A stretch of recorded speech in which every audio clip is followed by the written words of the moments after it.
অতি স্বল্প। আমাদের যিনি প্রধান অতিথি ওনার আরো কিছু বিশেষ কাজ আছে, এই জন্য আমি প্রত্যেককে বিশেষভাবে অনুরোধ করব 1-2 মিনিটের মধ্যে আপনাদের সংক্ষিপ্ত বক্তব্য পেশ করার জন্য। উদয়ের প্রদর্শনিকার বাণী, ভয় নাই ওরে ভয় নাই, নিঃশ্বাসে প্রাণ যে করে বললাম, ক্ষয় নাই ওরে তার ক্ষয় নাই। বিসমিল্লাহির রহমানির রহিম।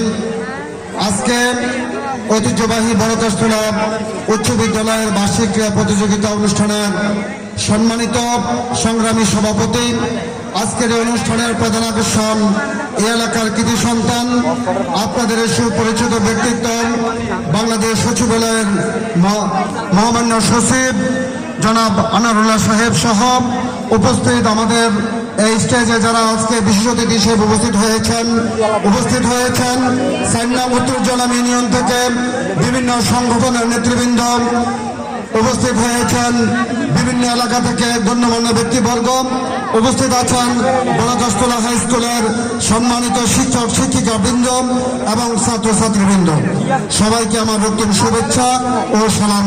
আসসালামু আলাইকুম ওয়া রাহমাতুল্লাহি ওয়া বারাকাতুহু।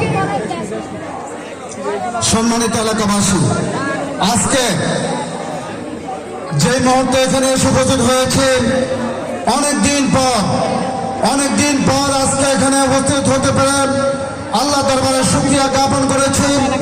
আপনাদের সামনে বিগত 10, 12, 15 বছর পর্যন্ত আমরা দাঁড়িয়ে কথা বলার সুযোগ পাইনি। আজকে মহান আল্লাহ রাব্বুল আলামিন আমাদেরকে সুযোগ করে দিয়েছেন। আজকে আমরা আপনাদের সামনে এক গুণী ব্যক্তিদের সামনে আমরা কথা বলতে পেরেছি। এবার এই জন্য আবারও আমি আল্লাহ দরবারে শুকরিয়া জ্ঞাপন করছি। আমি স্মরণ করছি যারা 5 আগস্ট সূচনা করার জন্য, 5 আগস্ট সংগঠিত করার জন্য সারা বাংলাদেশে যারা মৃত্যুবরণ করেছেন, ছাত্র জনতা যারা, ওদের রূহ মাগফিরাত আমি কামনা করছি।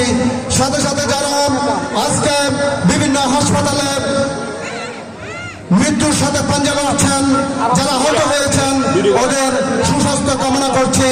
সাথে সাথে একটি কথা বলবো, যেহেতু সংক্ষিপ্ত বক্তব্য এখানে আমাদের গুণীজনরা আছেন, ওনারা বক্তব্য দিবেন। আমি একটি কথা বলবো, সেটা হলো আজকে বড়কাশতলা উচ্চ বিদ্যালয়ের মাঠে এসে আমি অনেক আনন্দিত, কারণ এই স্কুল একটি ঐতিহ্যবাহী স্কুল।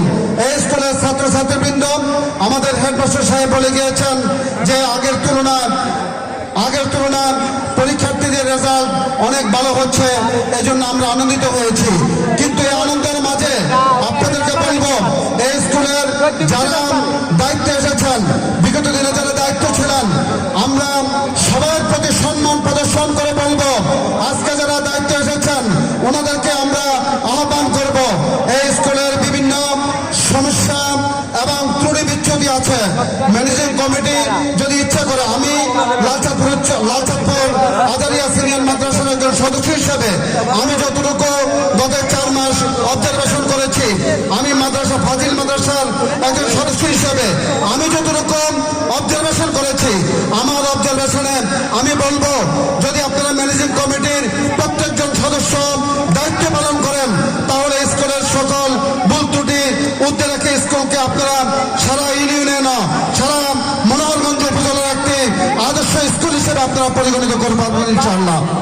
আমি সর্বশেষ সবাইকে ধন্যবাদ জানিয়ে আপনাদের সকলের দীর্ঘায়ু কামনা করে, যারা এই অনুষ্ঠান সফলভাবে আয়োজন করেছেন, যারা কষ্ট স্বীকার করেছেন, সবার প্রতি কৃতজ্ঞতা প্রকাশ করে আমি আমার বক্তব্য শেষ করছি।